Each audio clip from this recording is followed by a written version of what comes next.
Alright folks, welcome to this exciting video. You once again join me on the border of Brechin here. We're on the edge of Brechin here for this episode, same as the last episode. But today's bit of history is totally different to the one in the last video you may have seen.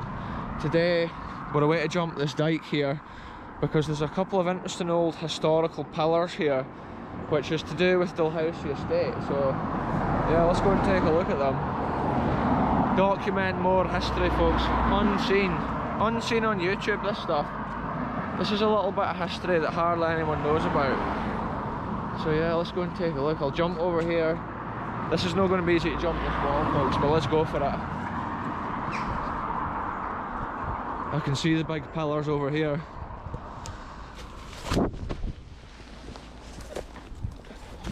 Look at this, folks. Here we are. Historical pillars.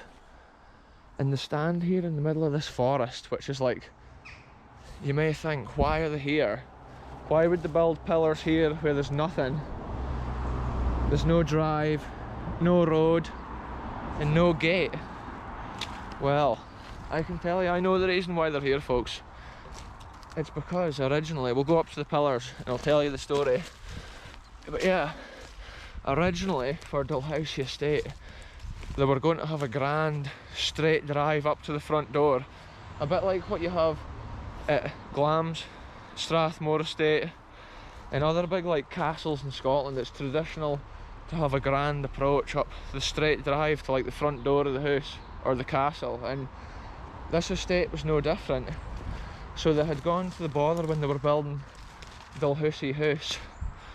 They went to the bother of building all this, putting these gate pillars here, and then they changed their mind because they decided they wanted the gates down the side, and there's another 2 gates with like 4 other pillars, which is still the gates they use to this day. But the cool thing is, these massive stone pillars remain standing here in the forest, and they're just a piece of wasted architecture because nobody ever sees them here. And like, I was lucky that I noticed them driving into Brechin. I just happened to glance up and I was thinking like, what are these? And then that's when I found out the story.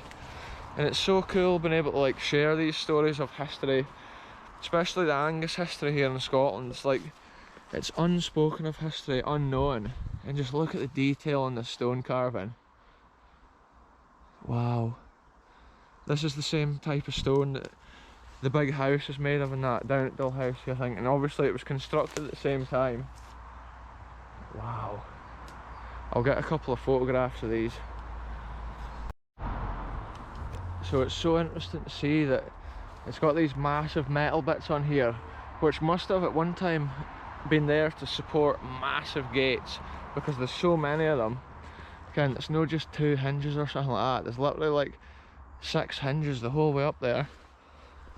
And yeah, look at the detail of the stone carving and stuff like that.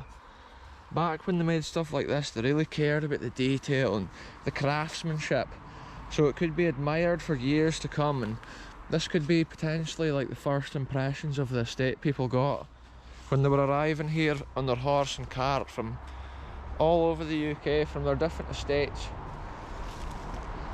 And it's such a shame to see like it's starting to crack here, because I think the corrosion here is like pushing it apart. You can see the stone, it's starting to come out of line there, and again, maybe if that bit falls out, the whole thing will fall over like a tree getting felled. And there's actually little trees growing up there at the top. I'm not sure if like at one time they may have had ornamental like urns or something on top of them, or maybe they weren't finished potentially.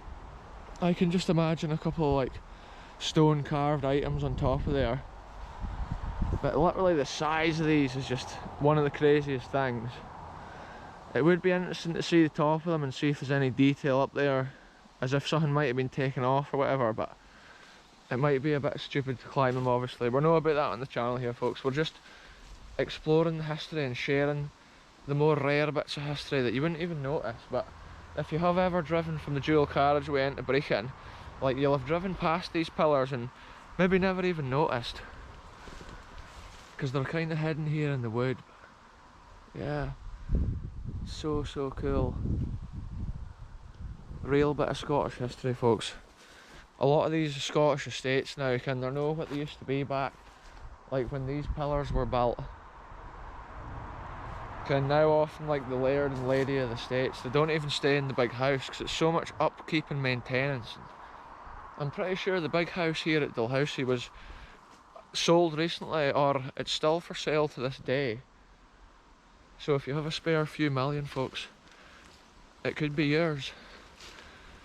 But yeah, I would think, like, if you just had a straight line from here, looking up through this forest, that would take you to the front door of Dalhousie House.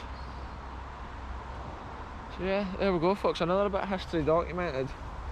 Interesting Scottish history, and yeah, I just love like showing it to the world. I love coming to these places myself. I love from the adventure to try to find them and get to them and document them. That's what makes these videos so much fun. So yeah, I'll make my way back out of here now. And we'll leave these pillars in peace, folks. Look at that. You can just kind of see them, like they're so big. From a distance, they just look like two tree trunks standing there. But it's like the detail and the historical story behind these pillars that makes it special and worth videoing. Because I don't really know if anyone even knows about this, apart from people within like the estate community here. That's how it's cool to share this history and keep it alive. I say it too much in my videos though, folks, but yeah, that's basically what we're about on this channel. Now I'm making my way back through this jungle-like wilderness. So yeah, I'll end this video here, folks. Thanks very much for watching, and we'll see you in the next adventure very soon.